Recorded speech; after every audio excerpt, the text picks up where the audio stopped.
बिस्मिल्लाहिर्रहमानिर्रहीम। अस्सलाम वालेकुम स्टूडेंट। इंशाल्लाह तो करता हूँ आप लोग खैरियत से होंगे। सभी हमारे पास क्लास 10 लेक्चर नंबर हमारे पास इसका 9 है। तो हमने क्वेश्चन करने हैं 15 to 20 शॉर्ट क्वेश्चन करने हैं। पिछले में हमने जो लेक्चर में जिसमें हमने शॉर्ट क्वेश्चन पढ़े थे हमने वो 11 to 15 करने थे, लेकिन हम जो है वो 4 हमारे शॉर्ट क्वेश्चन हुए टाइम की वजह से। तो मज़ीद आज इंशाल्लाह हम वो जो एक क्वेश्चन हमारा रह गया वो भी हम क्लियर कर लेंगे। तो आज ज़रा क्वेश्चन को वन बाय वन डिस्कस करते हैं। हमारे पास क्वेश्चन नंबर 15 है। कहते हैं कि prove that voter is amphoteric. आप प्रूव करें कि वोटर जो है वो एम्फोटेरिक होता है। पहली बात हमारे पास एम्फोटेरिक क्या चीज़ होती है।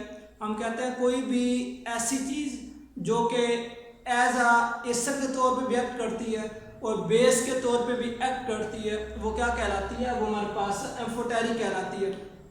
यानी इसका मतलब कि एम्फोटेरिक हमारे पास वो चीज़ होती है जो कि एसिड और बेस दोनों की तरह रिएक्ट कर सकती है, वो हमारे पास एम्फोटेरिक कहलाती है। तो क्वेश्चन हमारे पास ये था कि आपने ये बताना है कि क्या वाटर जो है वो एम्फोटेरिक है। अगर एम्फोटेरिक है जस्टिफाई करें।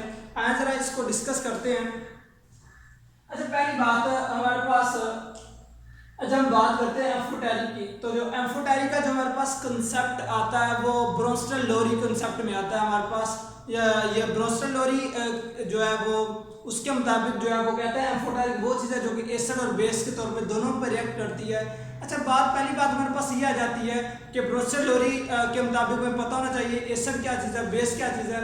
इसके मुताबिक ब्रोंस्टन लोरी के मुताबिक वो कहता है एसिड वो चीज़ है जो कि प्रोटॉन डोनेट करता है, और वो कहता है कि हमारे पास बेस वो चीज़ है जो कि प्रोटॉन को एक्सेप्ट करती है, क्योंकि इसी से हमें वोटर का पता चलेगा कि वोटर कैसे जो है वर्क करता है एम्फोटेरिक के तौर पे। यानी एसिड वो चीज़ है ब्रोंस्टन लोरी के मुताबिक जो कि प्रोटॉन को डोनेट करता है, और जो एक्सेप्ट करती है चीज़ उसे हम बेस कहते हैं। आइए ज़रा रिएक्शंस को डिस्कस करते हैं।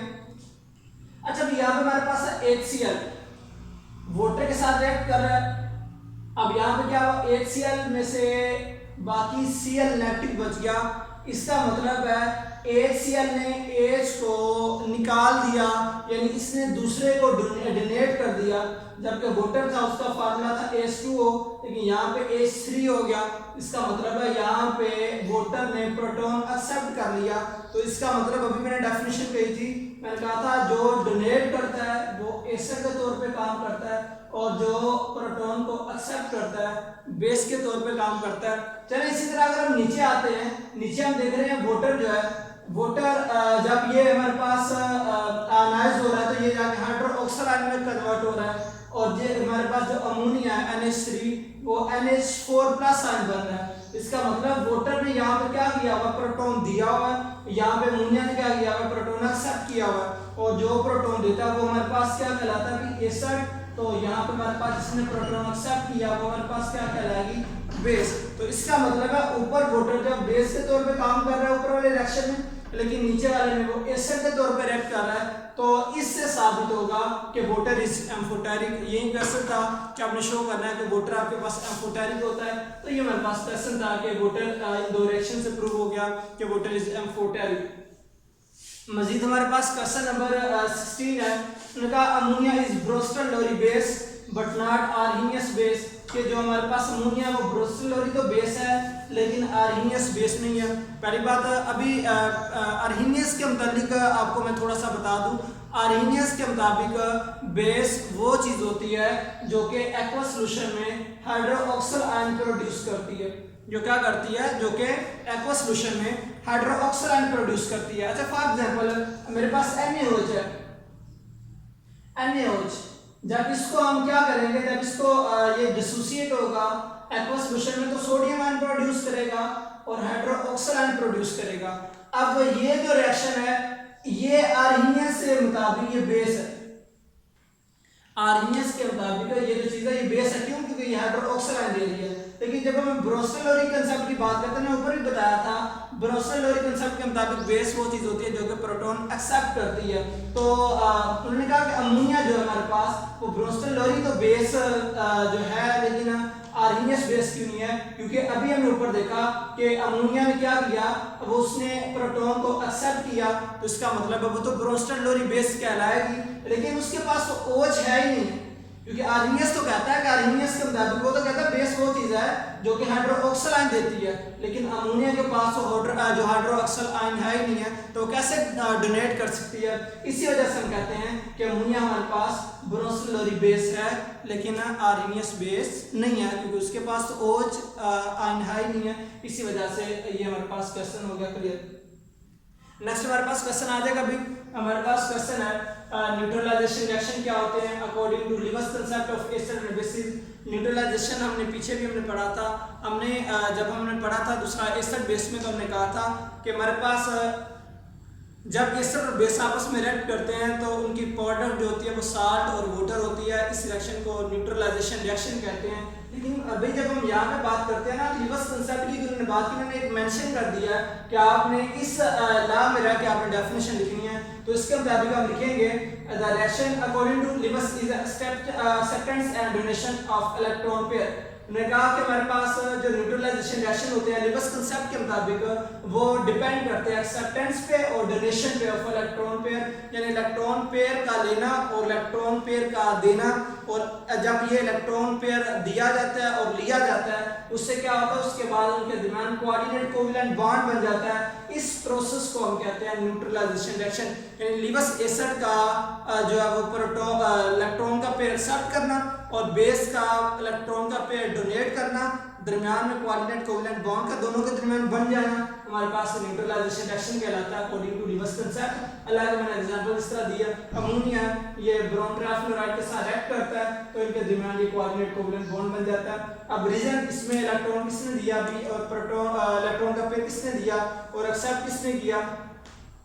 अब नाइट्रोजन है, नाइट्रोजन के पास 3 इलेक्ट्रॉन इसने शेयरिंग में यूज किया हुआ है हाइड्रोजन के साथ, लेकिन यहाँ पे इसका एक इलेक्ट्रॉन पेयर जो है ना वो एक्स्ट्रा पड़ा हुआ है, तो ये क्या करेगा, ये इलेक्ट्रॉन पेयर, क्योंकि ब्रोम के पास इलेक्ट्रॉन पेयर की कमी होती है तो इसी वजह से ये क्या करता है, इसे डोनेट कर देता है और इसके दरमियान क्या होता है, हमारे पास कोऑर्डिनेट कोवेलेंट बॉन्ड बन जाता है। तो ये हमारे पास होता है न्यूट्रलाइजेशन रिएक्शन।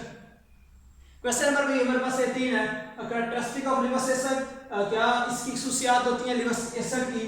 पहली बात, लिवस एसिड की डेफिनेशन आपको पता होना चाहिए, a substance that can accept a pair of electron, जो कि इलेक्ट्रॉन का पेयर एक्सेप्ट कर सकता है, वो हमारे पास क्या कहलाता है, लिवस एसिड कहलाता है।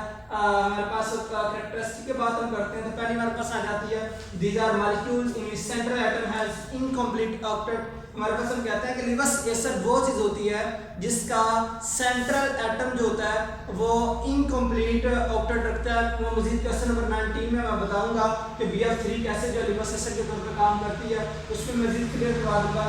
दूसरी प्रॉपर्टी हमारे पास है, सिंबल का time act as Lewis acid, क्योंकि अभी हमने कहा ना कि लिवस एसिड के तौर पे कौन सी चीज एक्ट करती है, जो कि इलेक्ट्रॉन का पेयर एक्सेप्ट कर सकती है, और इसका मतलब इलेक्ट्रॉन का पेयर वही एक्सेप्ट करेगा जिसके पास स्पेस होगी, जिसके पास इलेक्ट्रॉन को समाने के लिए अकोमोडेट करने के लिए स्पेस होगी। तो इसी वजह से सारे कटायन जिनके ऊपर पॉजिटिव चार्ज होता है, या कटायन आपने पढ़ा जिनके ऊपर पॉजिटिव चार्ज होता है, वो सारे एक्ट करते हैं लिवस एसिड के तौर पे, क्योंकि प्रोटॉन जिनके ऊपर पॉजिटिव चार्ज होता है इलेक्ट्रॉन की जरूरत होती है, वो इलेक्ट्रॉन को एक्सेप्ट करते हैं। तो ये हमारे पास 2 प्रॉपर्टी थी, यानी इनका क्या होता है, लिवस एसिड होते हैं इनका सेंट्रल एटम जो होता है वो इनकम्प्लीट ऑक्टेट रखता है, यानी इलेक्ट्रॉन की डेफिशिएंसी वहां पे पाई जाती है। मजीद सारे जो कटायन होते हैं क्योंकि इनके पास इलेक्ट्रॉन की डेफिशिएंसी होती है, वो एक्ट करते हैं लिवस एसिड के तौर पे। क्वेश्चन 19 हमारे पास आ जाता है कि BF3 behave as Lewis acid justify. उन्होंने कहा कि आपने बताना है कि BF3 जो है ब्रोम ट्राइफ्लोराइड वो लिवस एसिड के तौर पे कैसे काम करता है। तो पहली बात हमने भी यहाँ पे बात की कि लिवस एसिड का मतलब होता है जो कि इलेक्ट्रॉन पेयर एक्सेप्ट कर सकता है। अब यहाँ पे हमने कहा कि BF3 जो है वो एक्ट कर रहा है लिवस एसिड के तौर पे कैसे। अब एक चीज का ऑक्टेट तब कंप्लीट होता है जब उसके आरी शेल में 8 इलेक्ट्रॉन पूरे हो जाते हैं, यानी एक जो आपके पास हम मेटल जिस तरह बात हम कर रहे थे सेंट्रल मेटल की, अब वो तब हम कहेंगे उसका जो आरी शेल जो है वो यानी आउटरमोस्ट शेल उस वक्त कंप्लीट होगा जब वो अपना ऑक्टेट कंप्लीट कर लेगी, यानी 8 इलेक्ट्रॉन पूरे कर लेगी। अब यहाँ पे हम ब्रोमीन की तरफ अगर हम देखते हैं तो यहाँ पे जो हमारे पास ब्रोमीन क्या दिया, बोरॉन की हम तरफ देखते हैं तो बोरॉन ने इस वक्त जो बॉन्ड बनाया हुआ है 2 4 और 2 6। तो हमने अभी कहा कि इसका आउटर कंप्लीट कब होगा, जब 8 इलेक्ट्रॉन पूरे करेगी। लेकिन इससे पता कितने इलेक्ट्रॉन इसके पास है, 2 4 6, यानी 2 इलेक्ट्रॉन जो इसकी कमी है इसके पास, इसी वजह से, क्योंकि डेफिशिएंसी है 2 इलेक्ट्रॉन की, इसी वजह से ये 2 इलेक्ट्रॉन जो पेयर एक्सेप्ट करेगी, 2 इलेक्ट्रॉन इलेक्ट्रॉन पेयर को क्या करेगी, एक्सेप्ट करेगी और एक्ट करेगी एज अ रिवर्स सिस्टर, क्योंकि रिवर्स सिस्टर की डेफिनेशन होती है that can accept a pair of electron, जो कि इलेक्ट्रॉन का पेयर एक्सेप्ट करता है। इसके पास इलेक्ट्रॉन 2 इलेक्ट्रॉन को समाने की इसमें कैपेसिटी है, तो इस वजह से ये क्या करेगा, इलेक्ट्रॉन का पेयर एक्सेप्ट करेगा और एक्ट करेगा एज अ रिवर्स सिस्टर। हमारे पास लास्ट वाला क्वेश्चन अभी, when acid react with carbonate and bicarbonate which gas is evolve, जब एसिड बेस के साथ रिएक्ट करता है, और सॉरी एसिड कार्बोनेट के साथ रिएक्ट करता है, तो कौन सी गैस जो है वो प्रोड्यूस करता है। आज जरा मुझे इसकी रिएक्शन की भी जरा तफसील में जाकर देखते हैं कि हमारे पास प्रोडक्ट क्या बनता है। फॉर एग्जांपल मैं इस तरह करता हूं, मैं लेता हूं कैल्शियम कार्बोनेट, ये कार्बोनेट है हमारे पास, इसका एसिड के साथ रिएक्ट करवाते हैं HCl। जब इसका रिएक्शन करवाएंगे तो Ca जो है ये दूसरे ग्रुप से बिलोंग करता है, 2 इलेक्ट्रॉन देने का रुझान रखता है, ये पॉजिटिव है। जब दो आपस में चीजें मल्टीप्लाई करती हैं और मल्टीप्लाई ये रिएक्ट करती हैं, जब दो चीजें आपस में रिएक्ट करती हैं तो एक चीज का पॉजिटिव टर्मिनल दूसरे के नेगेटिव से जाकर मिलता है। अब ये पॉजिटिव है और दूसरे का ये नेगेटिव है, ये आपस में मिल जाएंगे CaCl। लेकिन पहली बात हमने देखा क्या कंपाउंड हमारा स्टेबल है, तो कैल्शियम तो 2 इलेक्ट्रॉन देता है, लेकिन क्लोराइड जो होता है, क्लोरीन जो होता है हमारे पास, वो 1 इलेक्ट्रॉन एक्सेप्ट करता है। तो इसका मतलब या तो कम बैलेंस नहीं होगा, ये तो 2 इलेक्ट्रॉन दे रहा है, ये तो 1 एक्सेप्ट करेगा। बैलेंस करने के लिए हमें यहाँ पे 2 लगाना पड़ेगा। अगर हम यहाँ पे 2 लगाते हैं तो यहाँ पे हमारे पास Cl एक ही था, इसका मतलब यहाँ पे हमें क्या करना पड़ेगा, 2 लगाना पड़ेगा। तो CaCl2 हमारे पास बन गया, ये चीज और ये चीज यूज होगी। बाकी हमारे पास क्या रह गया, हमारे पास 2 हाइड्रोजन रह गए, बाकी हमारे पास क्या रह गया, 2 हाइड्रोजन रह गए, और बाकी हमारे पास ये पार्ट रह गया, यानी CO3 हमारे पास बाकी रह गया। अब एक ऑक्सीजन यहाँ से निकलेगी और इसमें जाके ऐड होगी, तो हमारे पास 2H2O। हम ये 2 H से हमारे पास होगा स्पेशल के लिए, एक ऑक्सीजन यहाँ से निकलेगी, यहाँ पे अटैच हो जाएगी, तो हमारे पास वाटर बन जाएगा। एक ऑक्सीजन क्योंकि निकल गई तो बाकी हमारे पास कितने रह गए, जब एक ऑक्सीजन माइनस हमने कर दी तो बाकी हमारे पास है CO2, यानी साथ में कार्बन डाइऑक्साइड गैस जो हमारे पास रिलीज हुई, तो हमारे पास आ जाएगा अभी CO2, साथ में हमारे पास वाटर। उन्होंने कहा था इस गैस इवॉल्व, कौन सी गैस खारिज होगी, तो हमारे पास भी कार्बन डाइऑक्साइड गैस जो खारिज होती है। ये हमारे पास कार्बोनेट सा, इसी तरह बाइकार्बोनेट के साथ रिएक्ट करवाते हैं। फॉर एग्जांपल सोडियम बाइकार्बोनेट ले लें आप, उसका सल्फ्यूरिक एसिड के साथ रिएक्शन करवाएं तो जो सोडियम सल्फेट जो प्रोडक्ट बनेगा, साथ में आपके पास वाटर और कार्बन डाइऑक्साइड गैस जो है रिलीज होगी। यानी हमारे पास जो प्रोडक्ट आएगी वो कौन सी आएगी, कार्बन डाइऑक्साइड गैस। तो ये हमारे पास क्वेश्चन थे 15 to 20। इंशाल्लाह आई होप दैट कि आपको क्लियर हो गए होंगे। अल्लाह हाफिज़।